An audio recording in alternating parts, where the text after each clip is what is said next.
विश्वानि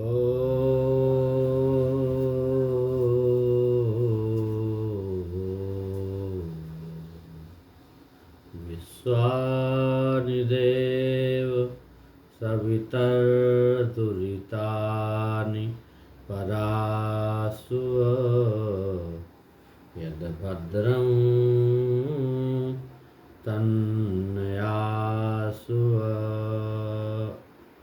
ओम शांति शांति शांति। सद्गुरुदेव भगवान की जय। कल हमने बताया था पूरा प्रसंग कि किस प्रकार से ये साधना करना चाहिए, किस किस प्रकार से किस पात्र के द्वारा हम उसको साधना में घटित किया। चित्रकूट क्या है, इस प्रकार से ये बहुत सारी चीज़ें कल बताते हुए आज आप लोगों को अरण्य कांड में कुछ बताने का प्रयास करेंगे। इसमें दोहा में आया है अरण्य कांड में कि उमाराम गुण गूढ़ पंडित मुनि पावहि बिरति पावहि मोह विमूढ़ जे हरि विमुख न धर्म रति।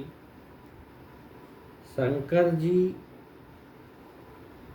को यहाँ पर संत महापुरुष बताते हैं कि परमात्मा राम के चरित्र अति गूढ़ और गोपनीय है।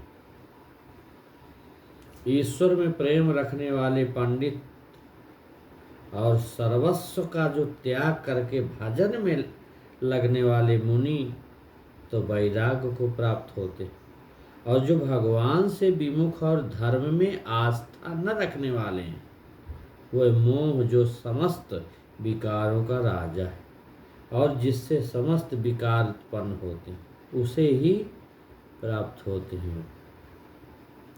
कहते हैं आगे चौपाई में कि एक बार चुनि कुसुम सुहाए निज कर भूषण राम बनाए सीतहि पहिराए प्रभु सादर बैठे फटिक शिला पर सुंदर सुरपति सुत धरि वायस वेसा सठ चाहत रघुपति बल देखा।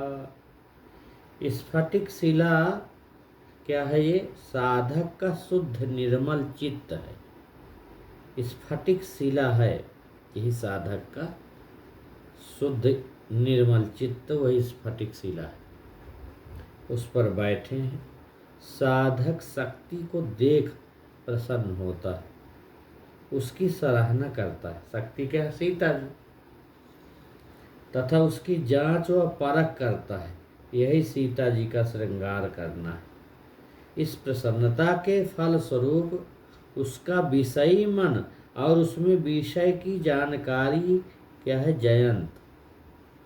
इस जयंत ने साधक की क्षमता को आहत कर दिया, मनुष्य को विघ्न किया साधना करने, और शक्ति का ह्रास हुआ। साधक अपनी भूल समझ गया और उसे सुधारने लगा। तो सूरत ही क्या है? सीक। जो बाण चलाए ना सीक का, वही सूरत ही है सीक। ध्यान ही धनुष है और पराबाणी बाण है। सूरत ध्यान में लग गई। अब साधक सर्वत्र इष्ट देव को देखने लगा, जिससे जयंत को कहीं भी ठहरने का स्थान न मिला। नारद आकाश को कहते हैं। जो नारद ने उसे साधक की शरण में भेज दिया, साधक ने उसे एक आंख करके अर्थात उस विषय वासना की दृष्टि का त्याग करके उसे छोड़ दिया। अब मात्र ईश्वरीय दृष्टि ही रह गई।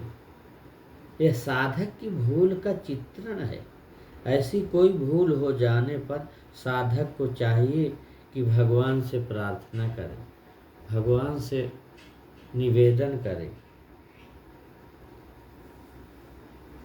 और कहे कि प्रभु, हे भगवान, हे गुरुदेव भगवान, हमको बचाइए, हमको इस जो हमारे साधना में विघ्न आ रहा है, हे गुरुदेव, हे भगवान, हे परमेश्वर, हमारी रक्षा करना, हमारी साधना को बढ़ाना, हमारी साधना को आगे जाए, ऐसी भगवान से प्रार्थना करते हुए अपने को समर्पित करके आगे बढ़ता जाए।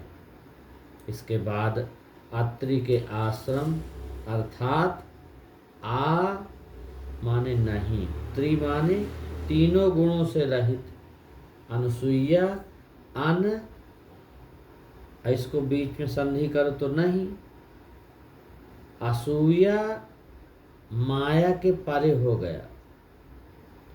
जो ये असूया है ये माया से परे हो गया, असूया छोड़ दिया।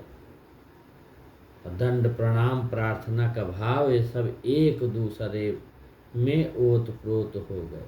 सीता को स्त्री धर्म का उपदेश अनुसुईया जी के द्वारा हुआ था, समझ में आ रहा? तो उसी प्रकार से उपदेश प्राप्त हुआ स्त्री धर्म का। यहाँ परमात्मा के ही भजन पूजन करना चाहिए। उन्होंने किसी अन्य देवी देवता का पूजन जब तब करने को नहीं कहा, वही कर्तव्य को उन्होंने उपदेश किया था। ऐसा उपदेश दिया कि यह उपदेश मानव मात्र पर लागू है, क्योंकि परमात्मा विश्वपति है। इससे पतिव्रत धर्म के रूप में कहा गया। साधकों के 4 प्रकार गीता में कहे गए हैं। आर्त जिज्ञासुरर्थार्थी ज्ञानी च भरतर्षभो। 4 प्रकार के, आर्थ, जिज्ञासु और आर्त, अर्थार्थी, जिज्ञासु, मानस, 4 प्रकार के भक्त। साधना के आगे बढ़ने पर छोटे मोटे पापों को केंद्र रूप विराध अब सामने आ गया। साधक ने उसे समाप्त किया, जिससे साधक अपनी साधना में और आगे बढ़ जाए। अब फिर सर्वभंग आश्रम पहुंच गया, अर्थात भक्ति में सराबोर हो गया। फिर आगे जाता तो अस्थि समूह देखते हैं भगवान। तो क्या है? अस्थि समूह देख करके शरीरस्थ सभी राक्षसों विकारों के नाश कर देने का प्रण है। देखे ना कि अस्थि समूह देख रघुराया। तो भगवान का जो शरीरस्थ सभी राक्षसों को जो विकार है उनको नाश करने का जो प्रण ले ले, वही प्रण है। भाव यह है कि जो साधक साधना में थोड़ा भी असावधान हुए, उन्हीं विकारों रूपी राक्षसों ने खा डाला था। साधक विकारों में फंसकर पतित या बर्बाद हो जाते।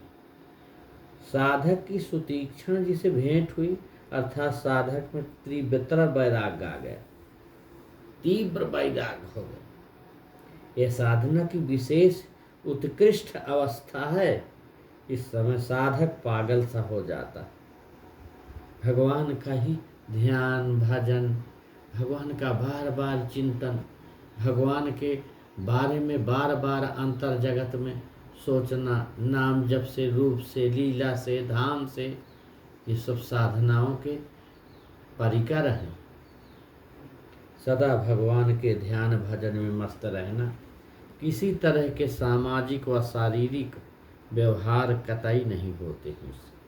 खाने पीने, उठते बैठते, सोते जागते का होश है नहीं। वह इन सबको भूलकर मात्र भजन में ही संलग्न रहता है।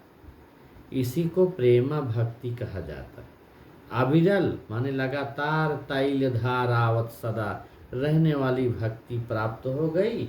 इस दशा में भगवान साधक के निकट आ जाते हैं, उसका प्रेम देखते हैं। फिर क्या लिखा है चौपाई में कि अतिशय प्रीत देखी रघुबीरा, प्रगटे हृदय हरण भव भीरा। भगवान साधक की भक्ति की जांच करके संसार बंधन से छुड़ाने के लिए साधक के हृदय में प्रकट हो जाते। मुनि मग माझ अचल होई वैसा, पुलक शरीर पनस फल जैसा।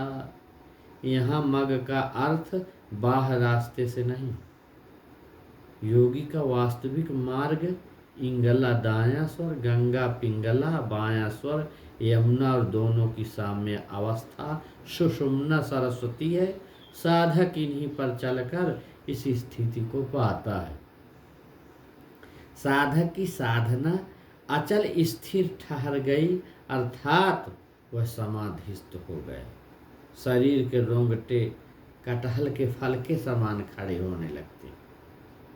तब परमात्मा साधक के अति निकट आ जाते हैं, उसे अपना भक्त विशेष जानकर प्रसन्न हो जाते। तो मुनि राम बहुभांति जगावा, जाग न ध्यान जनित सुख पावा। परमात्मा साधक को जगाते हैं, पर वह ध्यान में मस्त समाधिस्थ है, जागता नहीं।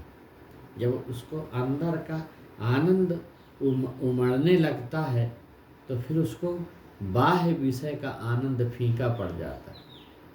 जब उस मस्ती में, वास्तविक मस्ती में वो डूबता है तो फिर संसार का जो ये आनंद है उसको भाता नहीं, संसार भाता नहीं, किसी की आवाज़, किसी की बाह्य विषय उदासीन रहता है संसार से।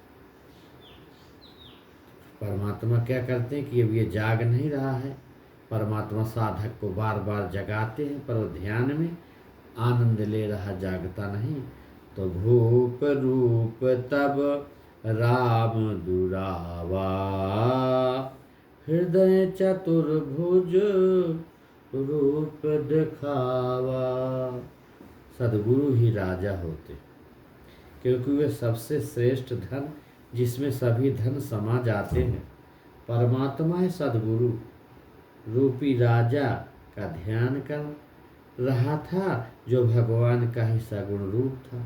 भगवान ने अपना वह रूप हृदय से हटा लिया और चतुर्भुज रूप में प्रकट हो गए। नश्वर शरीर हटा कि वास्तविक रूप में हो गए। चतुर्भुज का अर्थ यहाँ जो है साधना परिपक्व हो, चारों तरफ से सर्वत्र फैल गई जो साधना है, व्यापक हो गया, उसी को चतुर्भुज कहा। इसमें मुनि अकुलाय उठा तब कैसे, विकलहीन मणि फनिवर जैसे। साधक घबरा गया, अरे ये क्या हो गया।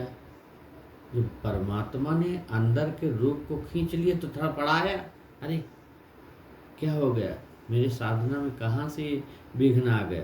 तो गुरु महाराज का स्वरूप हट गया। कैसे हट गया ये कौन जानता है। साधक पहले गुरु को ही भगवान जानता था। जैसे किसी सर्प की मणि गायब हो जाए और वह उसके बिना पागल हो जाए, साधक की स्थिति ऐसी हो जाती। उठा का शब्द का अर्थ यह नहीं कि वह खड़ा हुआ, बल्कि उच्च स्थिति को प्राप्त हो गया। आगे देखी राम तन श्यामा, सीता अनुज सहित सुख धामा। बहुत ही ये रोचक प्रसंग है और बड़ा गोपनीय है। इसको जितनी इस सारी साधक की जो अंतर जगत की वृत्तियां हैं वो ही दृष्टांत है। ये बाहर का कब हुआ था, क्या हुआ था, आज उसको वर्तमान स्थिति जो अपने शरीर के अंदर की जो वृत्तियां हैं, साधना परक इसका अर्थ जो है तो सद्गुरुदेव भगवान की कृपा से सद्गुरुदेव भगवान ये सब बताया कि ये साधक ने राम शक्ति सीता विवेक लक्ष्मण को खड़े देखा, अर्थात साधक भगवान का दर्शन स्पर्श उनमें प्रवेश पा गया, स्वयं सदा के लिए खो गया फिर, और परमात्मा ही शेष रह गया। रस्सी जल गई, ऐंठन मात्र बच रही, अर्थात शरीर मनुष्य का रह गया और अंदर से पूर्ण परमात्मा हो गया।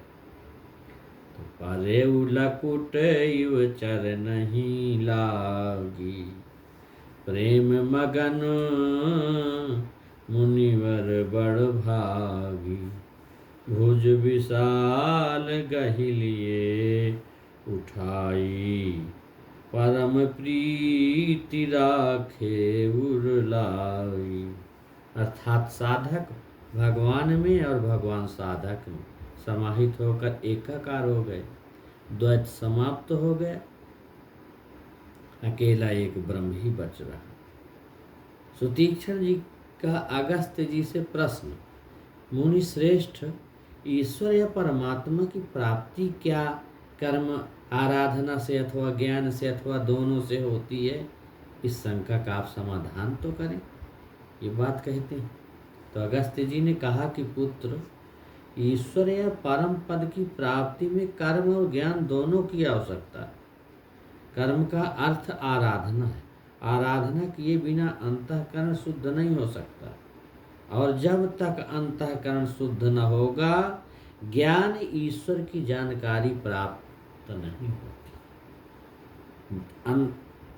अतः अंतःकरण की शुद्धि के लिए उपासना आराधना ये अनिवार्य है, क्योंकि शुद्ध हृदय में ही ज्ञान आता है।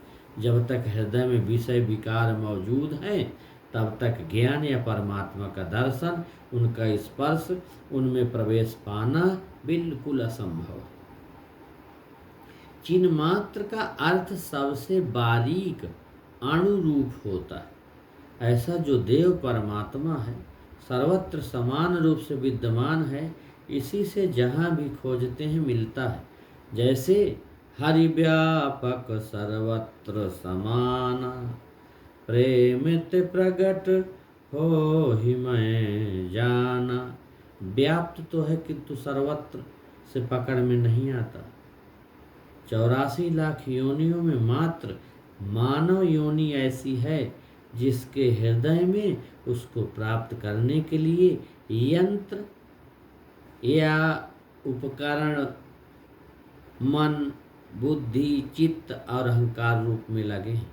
वहाँ ध्यान लगाने पर जल्दी समझ में या पकड़ में आ जाता है। गीता में यही बात के लिए बताया कि ईश्वरः सर्वभूतानां हृदय से अर्जुन तिष्ठति।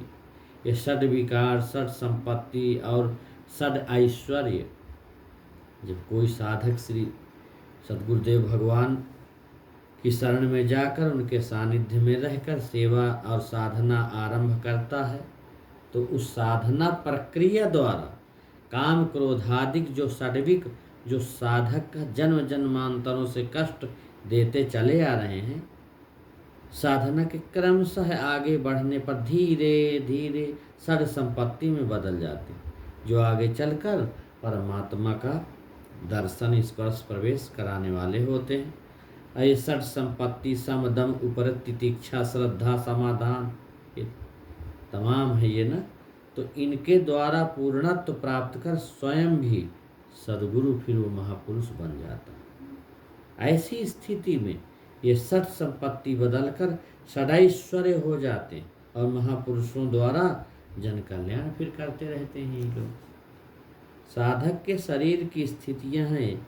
सर्वप्रथम जब तक व्यक्ति साधनहीन होता है और उसके शरीर में ही लौ लगी रहती है, वह पूर्ण रूपेण शारीरिक भोग विलास के संसाधनों में आसक्त रहता है। उस समय इसी आसक्ति के कारण उसका शरीर लंका कहा जाता है। जैसे वपुष ब्रह्मांड सुब्रत लंका है, तब उस शरीर में मोह रावण का राज्य होता है। जब व्यक्ति लोगों से तृप्त न हो, परेशान हो जाता है, वैर भाव ईर्षा द्वेषादि भावों में बंधा व परेशान हो, किंतु सदा संत सद्गुरु महापुरुषों की शरण में ग्रहण करते ही और सेवा तथा भजन में प्रवृत्त जब होता है और दसों इंद्रियों को उनके विषयों से समेटकर उन सब को ईश्वर में लगा दिया जाता है। जैसे हाथ भगवान की सेवा करते, आँख उनका दर्शन करती, जिह्वा उनका गुणगान करती, श्रवण उनके जस सुनते, चरण उनके तीर्थ में चले जाते, नाक उन्हीं की सुगंधी लेने लगती, तब वही शरीर अवध कहा जाता है और उसके राजा दशरथ होते। इस प्रकार से गुरुदेव की शरण में रहकर उनकी सेवा भजन से जब योगारूढ़ता प्राप्त करने की क्षमता आ जाए, तब वह चित्त की चंचलता रूपी चाप को भंग कर योग शक्ति सीता को प्राप्त कर लेता है। तब यही शरीर फिर जनकपुर कहा जाता है। ये सब समझने की चीज़ें रहती हैं, धीरे धीरे समझा जाए तो कोई कठिन नहीं है। अब आज यहीं तक बताएंगे, कल फिर बताएंगे कि साधना किस प्रकार से बढ़ती है आगे, फिर कल बताएंगे। आज यहीं तक अभी विराम लेंगे इस प्रसंग में।